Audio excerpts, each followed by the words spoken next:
Welcome to Daily French Voyage. Activez la fonction de traduction pour une meilleure compréhension de l'histoire. Dans un petit immeuble tranquille, au cœur d'une ville animée, il y avait une femme discrète. Elle s'appelait Marie. Chaque matin, très tôt, avant que le soleil ne soit monté haut dans le ciel, Marie arrivait. Elle portait un uniforme simple, bleu, et ses chaussures faisaient un petit bruit doux sur le carrelage propre. Marie était la femme de ménage de cet immeuble. Son travail était de nettoyer. Elle nettoyait les escaliers, les couloirs et les vitres. Elle ramassait les petites poussières et les feuilles mortes que le vent apportait parfois. Marie travaillait en silence. Elle ne parlait presque jamais. Ses yeux, d'un bleu profond, observaient tout, mais son visage restait calme, sans émotion visible. Les habitants de l'immeuble la saluaient avec un « Bonjour, Marie » rapide, et elle répondait par un petit signe de tête ou un sourire très léger. Personne ne la connaissait vraiment. Elle était juste la femme de ménage. Pourtant, Marie voyait beaucoup de choses. Elle voyait les sacs de courses lourds, les enfants qui couraient, les lettres non ouvertes dans les boîtes aux lettres. Elle voyait la vie quotidienne de chacun, sans jamais juger, juste en observant. Elle connaissait les horaires de chacun, les habitudes, les petites manies. Elle savait que M. Martin buvait toujours son café très tôt et que Mme Dubois lisait son journal sur son balcon chaque après-midi. L'immeuble avait plusieurs appartements. Au premier étage, Mme Dubois, une dame âgée, aimait les plantes. Ses fenêtres étaient toujours pleines de fleurs et de verdure. Au deuxième, M. Martin, un jeune homme, travaillait beaucoup. Il rentrait souvent tard et partait très tôt. Au troisième, la famille Dupont, avec 2 enfants, vivait une vie joyeuse et parfois bruyante. Leurs rires et leurs jeux résonnaient souvent dans l'escalier. Marie connaissait leurs habitudes. Elle savait quand ils partaient, quand ils revenaient. Elle savait qui laissait ses chaussures devant la porte, qui oubliait son courrier dans la boîte aux lettres. Elle savait aussi qui avait besoin d'un peu plus de lumière dans le couloir, ou qui avait laissé tomber un bouton de chemise près de l'ascenseur. Un jour, une chose étrange a commencé. Madame Dubois, en rentrant chez elle, a remarqué quelque chose. Sa plante préférée, un petit ficus, semblait plus verte, plus belle.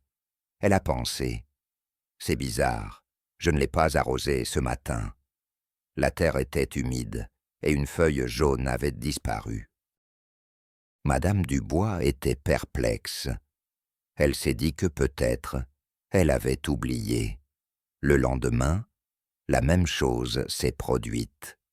Une autre plante, un géranium, avait été déplacée légèrement pour mieux prendre le soleil, et ses fleurs semblaient plus vives. Madame Dubois a commencé à se demander si elle ne rêvait pas. Elle a vérifié son arrosoir. Il était vide. Qui pouvait bien faire cela? Quelques jours plus tard, M. Martin, le jeune homme pressé, cherchait ses clés. Il les cherchait partout. « Où sont mes clés ?»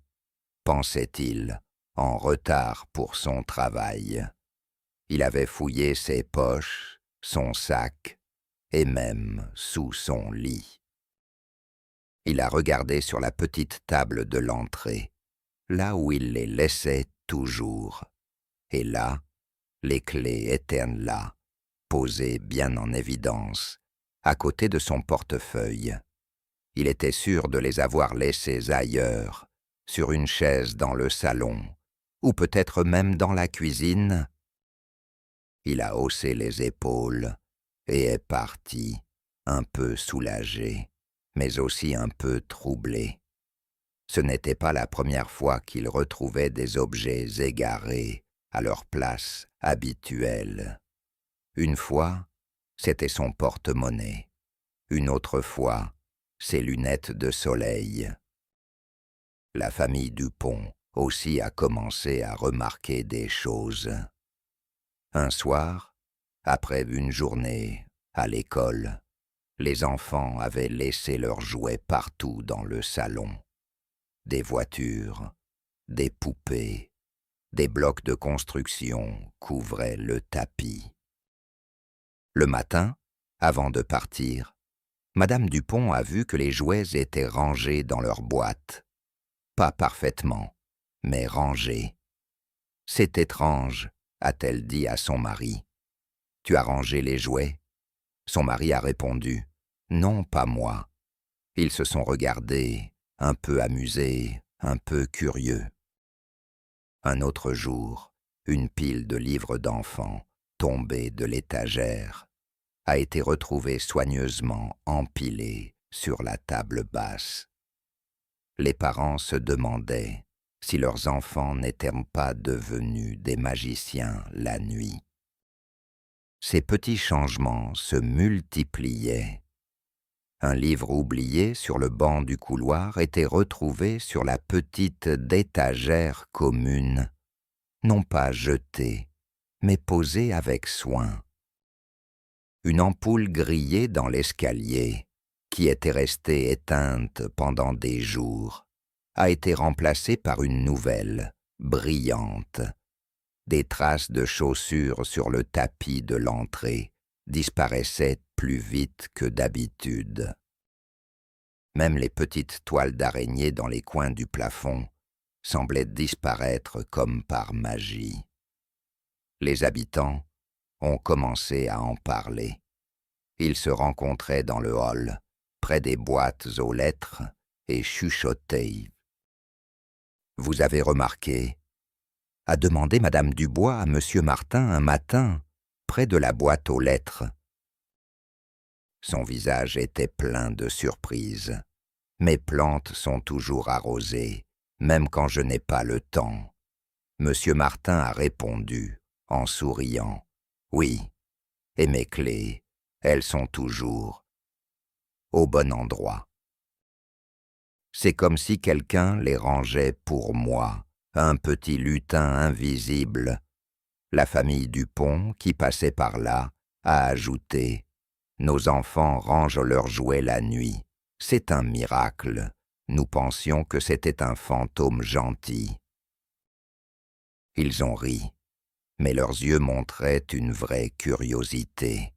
Ils parlèrent de ces mystères, avec un mélange d'étonnement et de gratitude. Ils se demandaient qui faisait cela. Ils pensaient à un voisin très gentil, ou peut-être à une blague élaborée. Mais l'immeuble était calme, et les voisins se connaissaient peu. Chacun vivait sa vie. Leurs regards se tournaient souvent vers Marie, la femme de ménage. Mais Marie, elle, continuait son travail, silencieuse, avec son regard attentif. Elle ne disait rien. Elle ne montrait aucune réaction quand il parlait de ces mystères.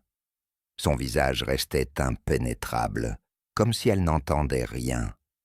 Cela rendait le mystère encore plus grand. Un jour, Madame Dubois a décidé d'observer. Elle s'est levée plus tôt que d'habitude, avant même le lever du soleil. Elle a fait semblant de lire un livre près de sa porte. Elle a entendu le bruit doux des chaussures de Marie, dans le couloir, puis le léger cliquetis de son seau. Elle a ouvert un peu sa porte, juste un petit peu, pour ne pas être vue. Elle a vu Marie. Marie nettoyait le sol avec application, puis elle s'est arrêtée devant la porte de Madame Dubois. Elle a regardé la plante. Elle a pris un petit arrosoir qu'elle portait toujours avec elle, et elle a arrosé la plante avec soin, vérifiant la terre du bout du doigt. Puis, elle a enlevé délicatement une feuille sèche et l'a jetée dans une petite poubelle. Madame Dubois a fermé sa porte doucement, le cœur rempli d'une chaleur inattendue. Elle avait compris. C'était Marie. Le même jour, Monsieur Martin a eu une idée.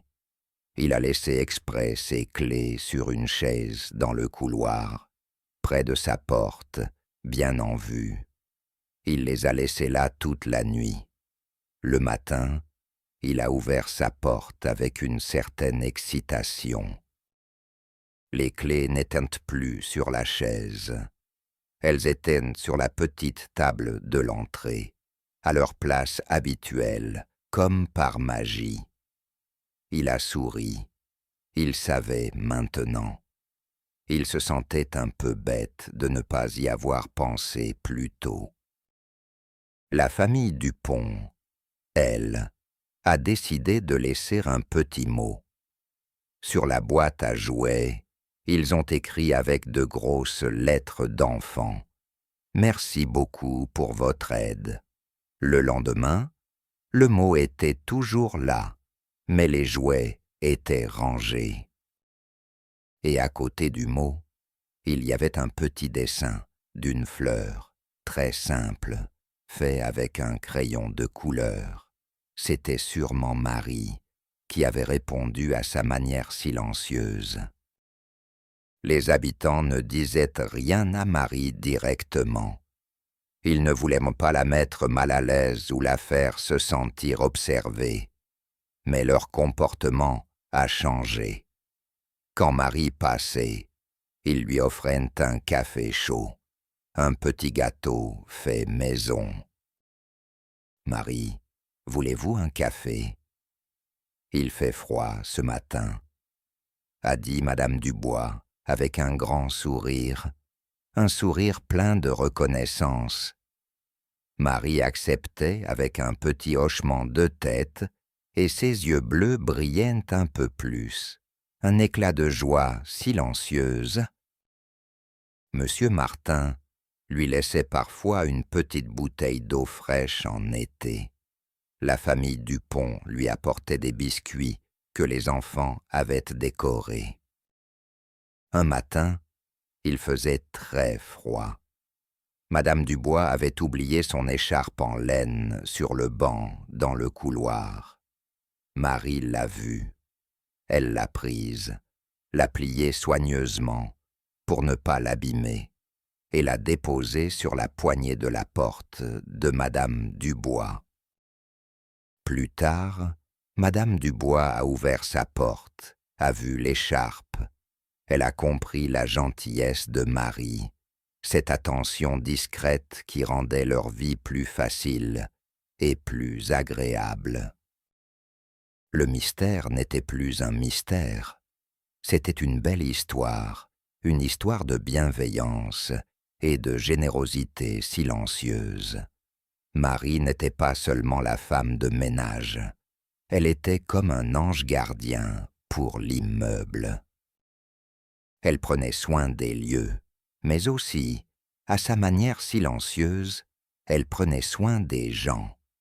Elle ne demandait rien en retour. Elle faisait cela par gentillesse, par attention, par un désir simple de rendre le monde un peu meilleur autour d'elle. Elle aimait cet immeuble et ses habitants, et elle le montrait à sa façon. Un jour, une nouvelle voisine est arrivée. Elle s'appelait Sophie. Elle était jeune et un peu stressée par son déménagement. Ses cartons étaient partout dans l'appartement, et même un peu dans le couloir. Le premier matin, elle a vu Marie nettoyer le couloir avec une patience infinie. Sophie l'a saluée avec un sourire fatigué. Marie lui a fait un sourire plus grand que d'habitude, un sourire encourageant. Quelques jours plus tard, Sophie cherchait désespérément un outil pour monter un meuble. Elle ne trouvait rien dans ses cartons encore emballés. Elle a soupiré, frustrée. Le lendemain, en ouvrant sa porte pour aller chercher le courrier, elle a vu une petite boîte en carton devant. Dedans, il y avait un tournevis de bonne taille et une petite clé Allen. Elle a regardé autour d'elle. Personne. Elle a compris. Elle avait entendu les histoires des autres voisins, ces murmures de gratitude et de surprise. Sophie a décidé de faire quelque chose. Le matin suivant, elle a laissé une petite plante verte sur le banc du couloir, avec un mot écrit à la main. Pour Marie, avec toute ma gratitude, merci pour votre gentillesse. Quand Marie est arrivée, elle a vu la plante. Elle l'a prise dans ses mains, et pour la première fois, une larme a roulé sur sa joue. Une larme de joie, de reconnaissance, de bonheur simple. Elle s'est sentie vue, appréciée, et cela a réchauffé son cœur. Marie a continué son travail, toujours discrète, mais son cœur était plus léger et son sourire plus fréquent. Les habitants de l'immeuble, eux, avaient appris une leçon importante. Derrière le silence, derrière les apparences, il y a souvent des cœurs généreux et des histoires inattendues. Marie, la femme de ménage, n'était pas seulement une employée. Elle était le cœur silencieux de l'immeuble, un secret bien gardé qui rendait la vie de chacun un peu plus douce, un peu plus belle. Et dans ce petit immeuble tranquille, la vie a continué, pleine de petites attentions et de secrets partagés, où la gentillesse d'une personne changeait le quotidien de tous. Et voilà la fin de notre histoire, pleine de douceur et de petits secrets. Si cette narration vous a plu, et si vous avez aimé découvrir la gentillesse silencieuse de Marie, n'oubliez pas de mettre un pouce bleu et de vous abonner à la chaîne pour ne manquer aucune de nos prochaines histoires. À très bientôt.